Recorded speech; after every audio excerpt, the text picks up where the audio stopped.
15%, yeah. So, and we said earlier, about the sales reps, right? The sales reps are, they want to flip more properties, but like, why you charge us 15% on it, right?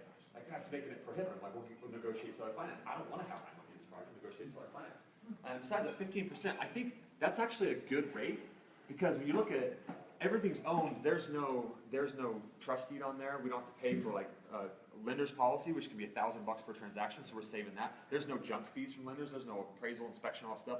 There's no 1 in 12 and all stuff. At the end of the day, it's just, it is what it is. And if we can flip it quickly, great. Because I tell them, I'm like, I don't want to make the money on interest. I'm good like turn it. I don't want the interest, right? I have to have it for an opportunity cost. It has to make sense for me to be here with that, right?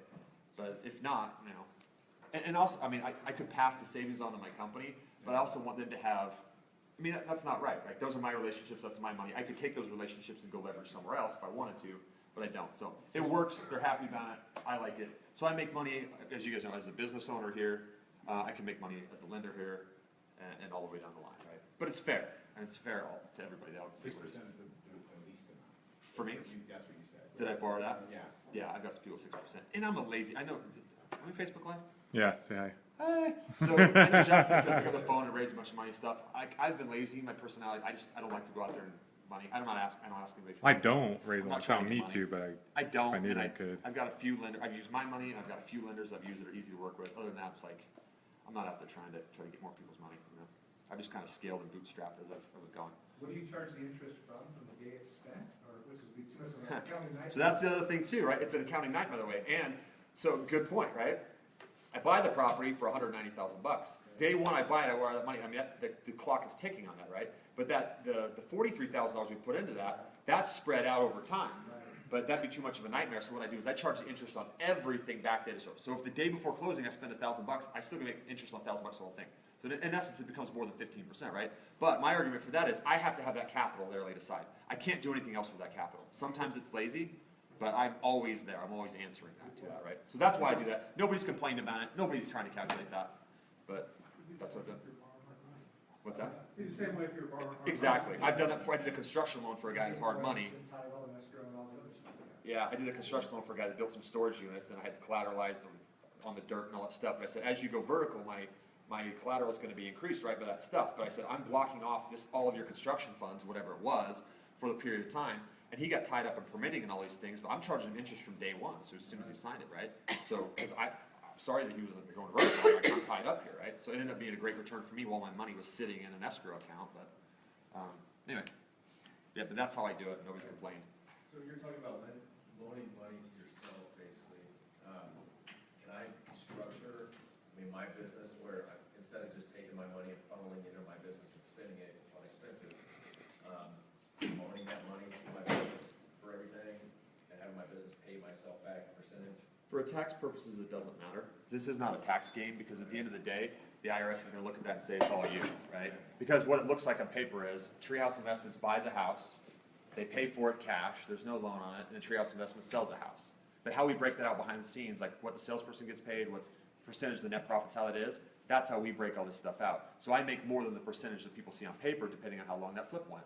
And if it was a flip that I funded, right? So, and I don't even know this exact percentage exactly what I make per, it's just like, I just want to make sure that every step of the way it makes sense. This situation makes sense for me to have my capital there, because I can do that somewhere else, right? So now at this point, the only other lending that I do pretty much is just self-directed, with self-directed IRA, because I can't loan that to myself, so I do that for other people.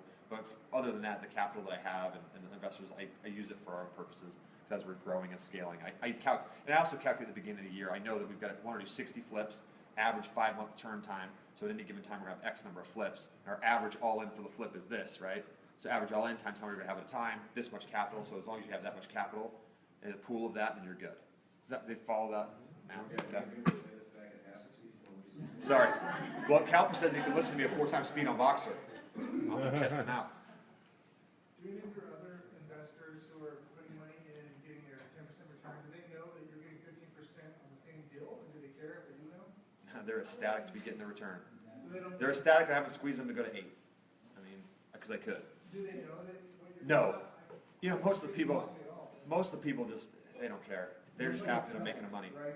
They're happy to get what they're happy to get. Yeah. Because we have expertise in education, that's where our value add comes in. Whether it be lending or buying or selling, we have an expertise, they are happy to get this, it's doing nothing, or, subpar inputs in the bank account, get 0.5%, which is a great return. Yeah, that's more than they're making. If you say you can stick money here and you can make 8% all the time, and again, I'm a Facebook Live, I'm not soliciting anybody's money for anything, right?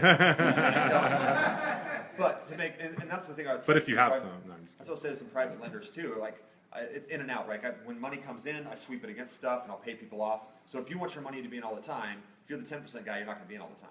If you're the 6% guy, you can be in all the time. Cause I'll make sure that, like, I'll have money sitting to make sure that you're getting paid at 6% all the time. But I can make sure pretty much through this stuff that I've always got your money active.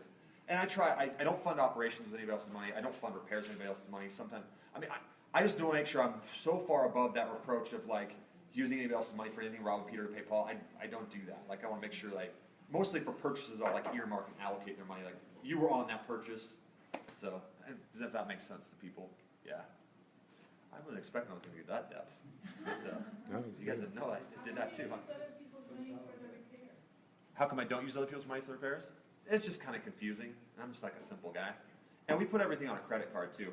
So that's another way actually I get that leverage too. So I've got money in the bank account, but we hit everything with a credit card. I do get the rewards. I know that's kind of petty.